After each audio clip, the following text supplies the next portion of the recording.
We're surrounded by displays that cater to our sensory modalities. Most are visual and auditory.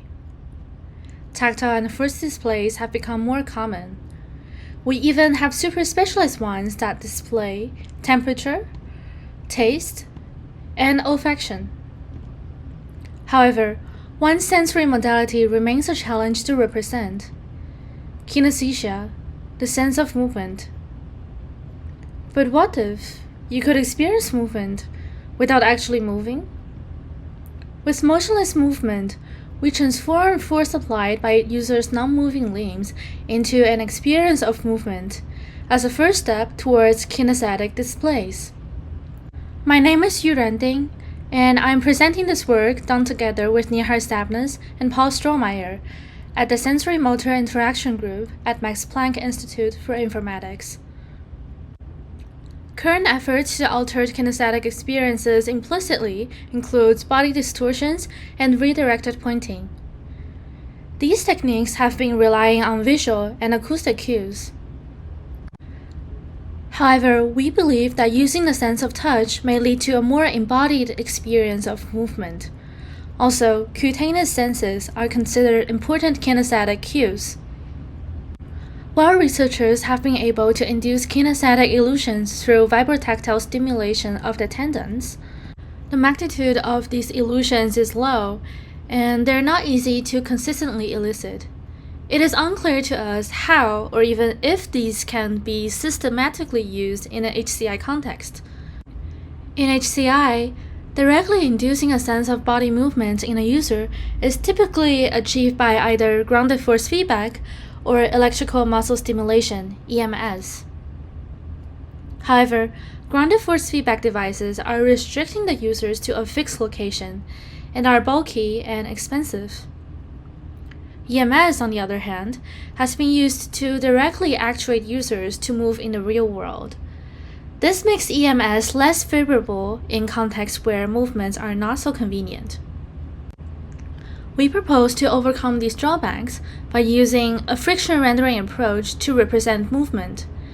This is to create an illusion of the friction experience during movement through synchronized haptic grains. We designed a haptic feedback device that translates force input into synchronized vibrotactile signals. Users experience movement through grain-based vibrotactile feedback.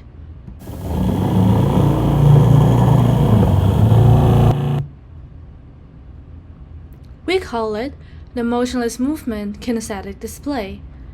This device induces a sense of movement in users, even though their hand remains motionless. We achieve this by looking at the literature of grain-based vibrotactile compliance solution through another angle. For these compliance solutions, sensors first sense the magnitude of pressure the users applied on the object. The sensor signal range is then divided into a number of discrete beans. When a sampled signal value changes and enters a new bean, a vibration pulse with a designed waveform, duration, amplitude, and frequency is generated. When the signal changes fast, pulses are generated rapidly. When the signal changes slowly, pulses are generated proportionally slowly. The number of beans corresponds to the overall density of pulses in the sensor range, and aka granularity. These haptic vibration pulses, or grains, give an illusion of friction coupled to user action. The user then perceives the rigid material they are interacting with as receding under their pressure. While most literature focuses on the perceived change in material, we believe that there is a second phenomenon being overlooked. For the user to believe that the material they are pushing is deforming under the pressure of their finger, they must also believe that their finger is moving. In other words, when experience a vibrotactile compliance solution, users believe their finger is moving even though it is not. We then leverage this phenomenon to change the direction of the movement experience. So instead of feeling the movement of the finger pressing down, our device induces the feeling of moving on the plane. Our kinesthetic display forms a closed-loop feedback system with the user, taking input from users' efferent pathways and giving output to users' afferent pathways, creating sensory-motor contingency. Here's how our kinesthetic display works. Users provide pressure on a stationary metal handle, like they're pushing a handle in real life. The pressure input detected by load cells is then processed through a microcontroller and transformed into grain-based vibrotactile signals and visual rendering. Finally, users experience this integrated movement feedback through haptic sensations and virtual reality renderings. A closed-loop perception augmentation device is formed with the user as part of the system. We explore the design space and movement perception of our device using 4 studies, with each study building upon the previous. So, let's dive in. In Study 1, we investigate how haptic mapping method might affect perceived magnitude and naturalness of the movement experience. This is to identify a desirable mapping that induces embodied movement experiences. We investigated different vibrotactile mappings, with 3 grain-based vibrotactile mappings and 1 constant vibration. The 3 grain-based vibrotactile mappings couple vibrotactile pulses to different parameters caused by user action, such as pressure and simulated distance. Our first mapping is pressure-based. Here we take the magnitude of instantaneous force in the direction of movement. Here's our interaction and how the vibration sounds.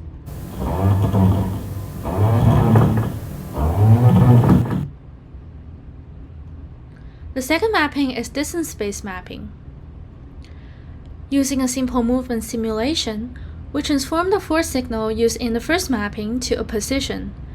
We couple grains to this virtual position, creating an experience of grain-based friction illusion along the simulated movement path.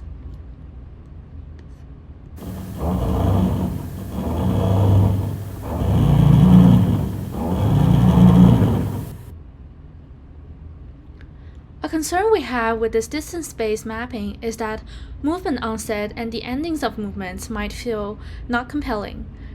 To address this, we created the third mapping, hybrid mapping. This uses a pressure-based mapping up to when the force in the direction of movement reaches a small threshold, a value that matches the force needed to overcome the static friction for moving the selected object on the desk. When forces exceed that threshold, the mappings become distance-based.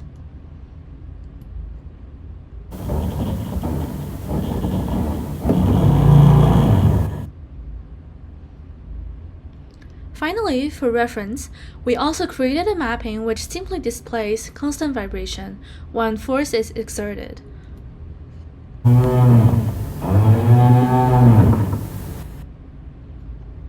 We asked our participants to rate the strength of movement and naturalness of the experience for each mappings. We standardized the estimates and computed 95% confidence intervals. On the left is the result for the strength of movement, and on the right is people's rating for naturalness. We found that our hybrid and distance-based are rated to have the strongest movement experience, while being most natural. Distance-based and hybrid mappings are often associated with embodied movement experiences in the physical world, such as textures and frictions. P6 felt like going over a bumpy surface very fast. P8 felt friction, the ball is moving really fast. Constant vibration is also rated to instigate the strongest movement, yet it feels so very unnatural. P10 mentioned that he can move very far, but it doesn't feel natural at all. The vibration is way too regular to associate it with any surface. It starts to feel like a machine. When I push it, it vibrates. Pretty interesting, right? Perhaps participants just interpreted vibration symbolically as an indication of movement, instead of feeling embodied movement with the constant vibration. Now, let's move to study 2. After finding out the desirable haptic mapping method in Study 1, which are distance-based and hybrid mappings, We conducted study 2 to understand how granularity of the desirable haptic mapping might affect the magnitude of perceived movement. As we talked about, granularity is the number of bands on the y-axis of this figure that corresponds to the overall density of pulses. Both distance-based and hybrid mappings are pretty good at giving natural movement experiences. We applied Occam's razor and went with the simpler algorithm. Using magnitude estimation of perceived movement of 3 granularity levels, we found that a higher granularity of vibration pulse corresponds with larger perceived movement, with declining yields. Then we progressed to study 3. In study 3, we added visual feedback in virtual reality to the experience to identify if and how haptic granularity would be matched to the magnitude or gain of visual movement. In particular, what visual mappings would seem just right for the corresponding haptic granularity. However, no clear pattern emerged after we standardized the estimates and calculated the mean and 95% confidence levels. Finally, Study 4 further builds on Study 3. Remember that in Study 3, participants are asked to find the visual haptic match that feels just right to them. In Study 4, with the same participant and same visual haptic match, we investigated the effect of visual renderings on the belief in embodied movement. We perform a magnitude estimation on the belief in movement with experiences using 4 conditions: both haptics and visual, haptics only, visual only, and none. Combining haptic and visual feedback performs best. Haptic feedback alone provides strong belief in movement that it outperforms the experience provided by visual feedback alone.